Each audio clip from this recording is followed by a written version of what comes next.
There was once a rich man who lived in luxury every day. He wore fine clothes, dined on the best food, and never lacked anything. He was rich beyond anyone's dream, and he flaunted it. The rich man lived in a world of greed and excess, surrounded by luxurious things. His palace was a masterpiece of gold and marble. He had servants waiting on him at all times, and then there was Lazarus. Poor chap spent his days outside the rich man's gate, hoping for scraps. But alas, the rich man cared less about Lazarus and shunned poor folks in the village. Lazarus's world was miserable and screamed of dejection. His surroundings was nothing but dirt mud with a hint of despair.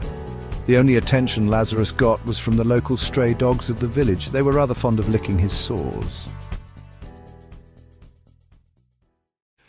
As it happens in all good stories, both men died. Lazarus found himself whisked away to heaven. He was escorted by 4 angels and archangels. Heaven, as it turned out, was a palace paved with gold and diamonds. Everything was just so radiantly perfect. The rich man, on the other hand, ended up in a rather dark and hot place. The rich man, now quite parched, spotted Lazarus living it up with Abraham. He called out to Lazarus, "Hey Lazarus, be a good chap and bring me a drop of water, would you?" Lazarus replied, "Sorry, old sport, there's a bit of a chasm between us. No crossing allowed." The rich man finally said, "Well then, could you send a message to warn my brothers? I don't fancy them ending up here." Then Lazarus replied, "They have Moses and the prophets. If that's not enough, I'm afraid nothing will be."